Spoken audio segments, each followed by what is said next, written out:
I want to talk about a pattern that I see with people who develop others and train others, but who don't have a training and development background. And oftentimes they're coming with really deep expertise in a certain domain area, or they're content experts, they're subject matter experts maybe. Maybe they've come from the business and now they're working in a training department. And what they do is they have all this knowledge in their head, which is fantastic. And now they need to train others or teach others. And so what it looks like oftentimes is that they're talking heads. And there's a lot of lecturing there's talking whether it's virtually or even in person back in the day. And it looks like PowerPoint slides that have a lot of bullets and a lot of text on it. And what happens from the learners in those training programs is they're not absorbing it, they're not learning it, and then they can't apply it. So we're not seeing a change in behavior. And I would say that what they're doing is they're consuming the content. So they're taking it in. It might be a little bit like a fire hose, but they're consuming it.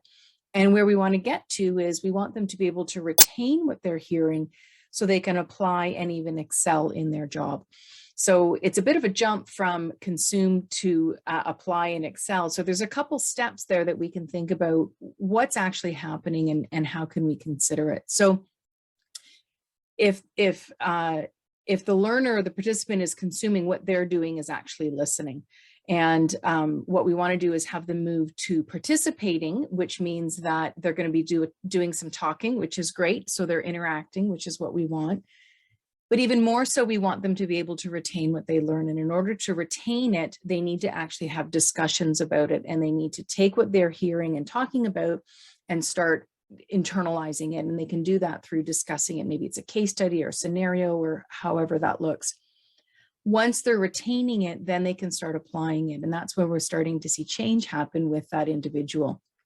And obviously, if they're excelling in their role, then they're unstoppable and they're extremely successful. So there's a bit of a ladder there in terms of what that looks like for the subject matter experts in terms of how they're structuring their training. So instead of designing something where participants are going to consume, design something so that the participants are going to participate. You're going to have talking.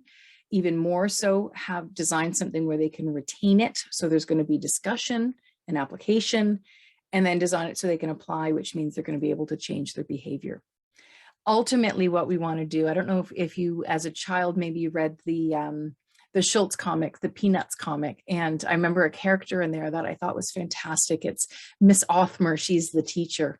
And so it's a little bit like we want to avoid being like Miss Othmer. So she was the teacher who was like, wah, wah, wah, wah, wah. And you know, it was wonderful because as kids, that's what it sounded like for the teacher going on and on and on. And we don't want to be that Miss Othmer in our training programs. So if you're somebody who has deep content expertise, think about how you can go from consuming to participating, retaining, and applying in terms of how you structure your programs.